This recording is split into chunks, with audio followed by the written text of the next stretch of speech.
Hello 10th class. आज हम अपनी पाठ्य पुस्तक स्पंदना का पाठ 12 पढ़ेंगे, जिसका नाम है मरु सौंदर्यम। मरु सौंदर्यम का अर्थ होता है रेगिस्तान की सुंदरता।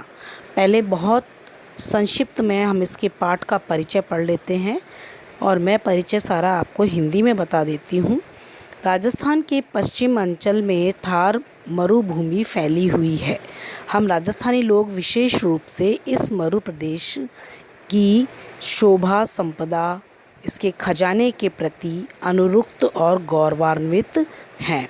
न केवल हम अपितु रेगिस्तान की महिमा से आकर्षित घूमने फिरने में रुचि रखने वाले विदेशी लोग भी इस रेगिस्तान की सुंदरता के दर्शन करने से वंचित, अपनी आँखों से वंचित मानते हुए मार्गदर्शन करके अपने को धन्य मानते हैं। यानी विदेशी लोग भी यहाँ घूमने आते हैं तो स्वयं को धन्य मानते हैं।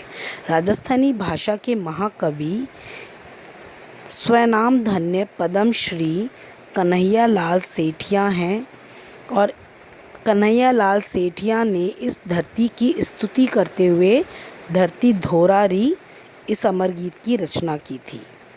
आधुनिक संस्कृत कवियों ने भी अपने काव्यों में मरुभूमि का गौरवगान किया है। प्रस्तुत पाठ में कुछ सरल श्लोकों से मरुभूमि के अपूर्व सौंदर्य का चित्राकर्षक और सुंदर चित्र प्रस्तुत किया है।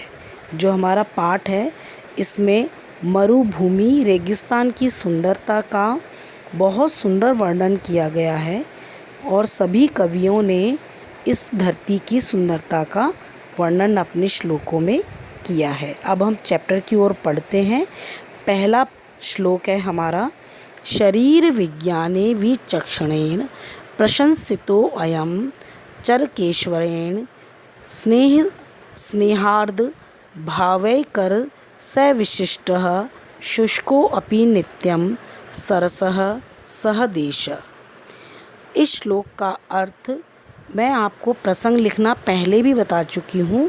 इस श्लोक के अर्थ से पहले आप परीक्षा में प्रसंग लिखेंगे, उसके बाद अर्थ लिखेंगे।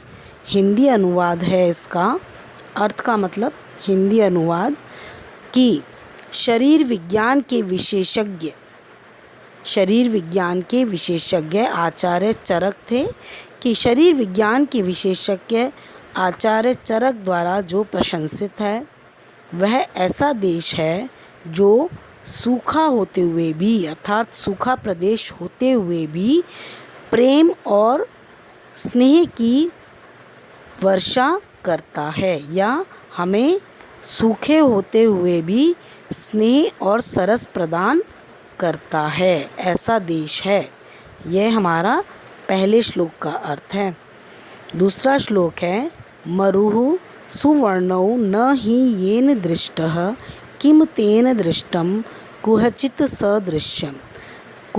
सुदृश्यं स्फुटं मरौ भान्ति सुमेरुशृंगा शिलासु कृष्णासु न तेहि मृग्या। इस श्लोक का अर्थ है, मरु सुवर्णो अर्थात सोने जैसा सुंदर वर्ण वाला, रंग वाला मरुस्थल जिसने नहीं देखा, तेन दृष्टम येन दृष्ट यानी जिसने नहीं देखा, उसे तो कहीं भी अच्छा दृश्य यानी उससे अच्छा दृश्य कुछ हो ही नहीं सकता। अर्थात जिसने नहीं देखा उसने अर्थात कुछ नहीं देखा। स्फुटम मरो भांति सुमेरु श्रृंगा यानी सुमेरु पर्वत की चोटियों के समान जो सोने के चमक वाली धूल से भरे हुए हैं, अर्थात वहाँ की जो मिट्टी है वो सोने की तरह चमकती है और वो चोटी पर बहुत सुंदर स्पष्ट दिखाई देती है। इस प्रकार की जो सुंदरता है वो कवि कह रहा है कि इस प्रकार का मनोहर, मन को हरने वाला दृश्य काली पहाड़ी वाले चट्टानों की चोटियों पर, पर्वतों पर नहीं दिखाई देता। इसलिए कहा है कि जिसने यहाँ की सुंदरता को, जिसने यहाँ के धोरों को, रेतीले पर्वतों को, टीलों को नहीं देखा, उसने अच्छा दृश्य कहाँ देखा, जिसकी सुंदरता सुमेरु पर्वत के समान है। तीसरे में कहा गया है, रम्ये क्वचित् सैकत वप्रसानौ सुकोमले भास्वती हेमवर्णै प्रातः प्रदोषे च सुखम स्थितानां केशां न चेतांसि विकासवन्ति। इस श्लोक का हिंदी अनुवाद है कि कहीं पर यहाँ मरुस्थल में कहीं पर बहुत सुंदर कोमल बिल्कुल कोमल यानी कि आप हाथ लगाओगे रेत को तो बहुत ही सॉफ्ट लगेगी आपको हाथ में। तो ऐसी कोमल और एकदम सोने के समान चमकती हुई बालू के टीले चोटियों पर, उनके टीलों की चोटियों पर जब रात को हम बैठते हैं तो हमें इतना सुख प्राप्त होता है कि वो हमारे मन के सभी दुख को हर लेते हैं। अर्थात सही शब्दों में कहा जाए तो सुंदर कोमल चमकती हुई सुनहरे रंग की बालू रेत के जो टीले हैं उनकी चोटियों पर रात्रि काल में बैठने पर हमारा मन बहुत अधिक प्रसन्न हो जाता है। अर्थात किसका मन विकसित नहीं होता, अर्थात सबका मन प्रसन्न हो जाता है। यहाँ के बालू के टीलों की चोटियों पर बैठने से हमें अति आनंद प्राप्त होता है। चौथा श्लोक है हमारा, न शीतलौ गंधवः समीरः स तित्तिराणां मधुरौ विरावः तनर्तनं बहिर्विभूषाणां समुत्पलितः सा च कुरंगाणाम। इसका हिंदी अनुवाद है कि सह शीतलो गंधवः, इस प्रदेश की, इस मरु प्रदेश की वह शीतल ठंडी सुगंधित हवा, तीतरों का मधुर कूजन, तितराणाम यानी तीतर, तीतर एक पक्षी का नाम है जिसका मधुर कूजन यानी उसके स्वर, और मोरों का वह नाचना, मोरों का नाचना, हिरणों की उछल कूद किसके मन को आकर्षित नहीं करते हैं। अर्थात यहाँ की सुंदरता में सुगंधित हवा, तीतरों का मधुर स्वर, मोरों का नाचना, हिरणों की उछल कूद सभी के मन को आकर्षित करते हैं।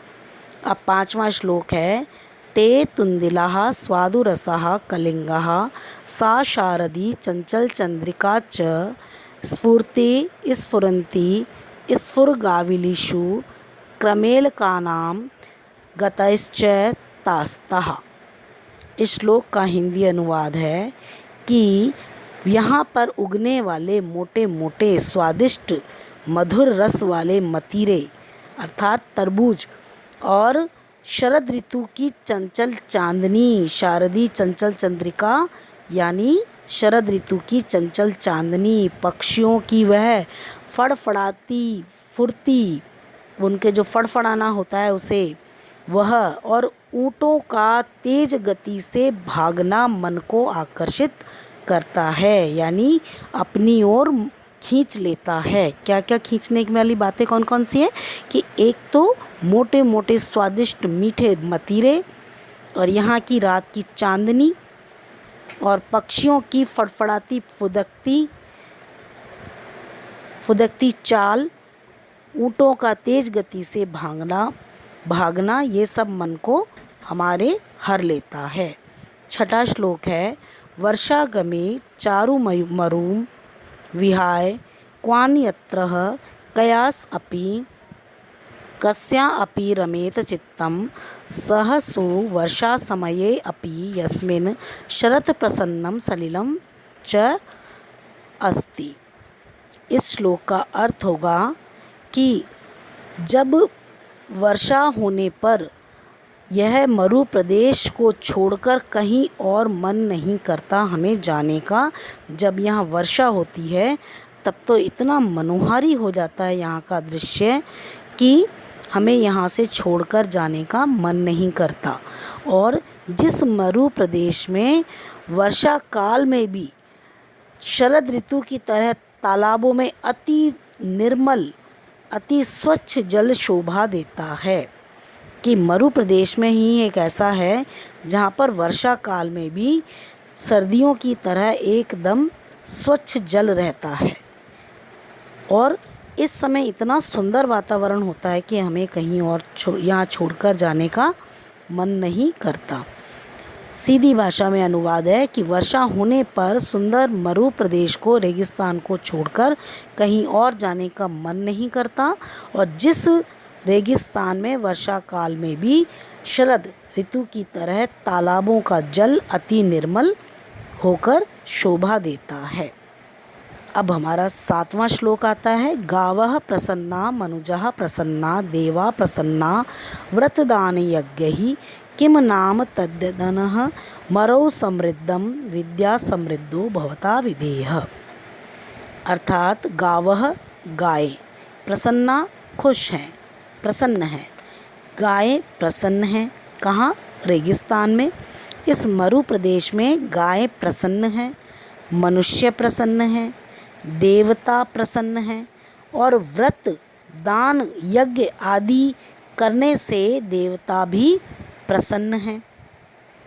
और किम नाम तद्दनः यानी वह क्या है जो मरुस्थल में नहीं है।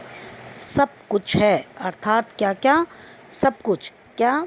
जो विद्या में संपन्न करना है, यानी जो विद्या को समृद्ध बनाता है, जो विद्या और ज्ञान से समृद्ध होता है, वो सब चीज़ें यहाँ हमारे मरुस्थल में मिल जाती हैं। विद्या प्राप्त करने से और जो समृद्धि आती है वो सब यहाँ पर हमारे मरुस्थल में प्राप्त है। गाय प्रसन्न है, मनुष्य प्रसन्न है, देवता प्रसन्न है, व्रत दान आदि करने से देवता प्रसन्न है। और क्या हमें इस मरुस्थल में चाहिए? वो सब कुछ है। 8वां श्लोक है। मानम मनीषिता मैत्रेयी मरुदुष्णम मरीचिका मृगाः मूर्धनि मनुष्याणाम उष्णीशम प्रमुखम भरो। इस श्लोक का अर्थ है कि सम्मान, इस मरु प्रदेश में लोगों का सम्मान, उनकी विद्वत्ता, उनकी ज्ञान, आपसी प्रेम, मित्रता और गर्म हवा, मृग तृष्णा, हिरन, मनुष्य के सिर पर पगड़ी, ये सब उस प्रदेश को सुंदर बनाते हैं। क्या क्या? कि यहाँ के लोगों का जो सम्मान है, यहाँ के लोगों के विचार हैं, आपसी मित्रता है, यहाँ बहने वाली गर्म हवा और मृग तृष्णा। मृग तृष्णा का अर्थ समझते हैं आप? जब दूर से रेत को हम देखते हैं बहुत दूरी से तो हमें ऐसा लगता है मानो वहाँ जल हो, लेकिन जब हम पास जाते हैं तो वहाँ जल नहीं होता, वो रेत ही जल की तरह चमकता हुआ दिखाई देता है, इसलिए उसे मृग तृष्णा कहते हैं।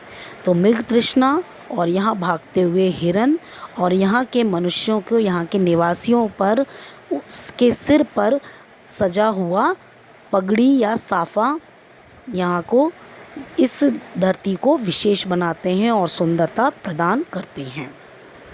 इस प्रकार हमारा आज ये पाठ समाप्त होता है। अगले पाठ के हिंदी अनुवाद के लिए और कुछ विशेष बोर्ड के टिप्स जानने के लिए आप हमारे चैनल अमृत भाषा को सब्सक्राइब करें और बेल आइकन दबाना बिल्कुल ना भूलें। साथ ही इस वीडियो को लाइक और शेयर ज़रूर करें। बहुत जल्दी ही हम अगले पाठ के हिंदी अनुवाद में मिलेंगे। तब तक के लिए नमस्कार।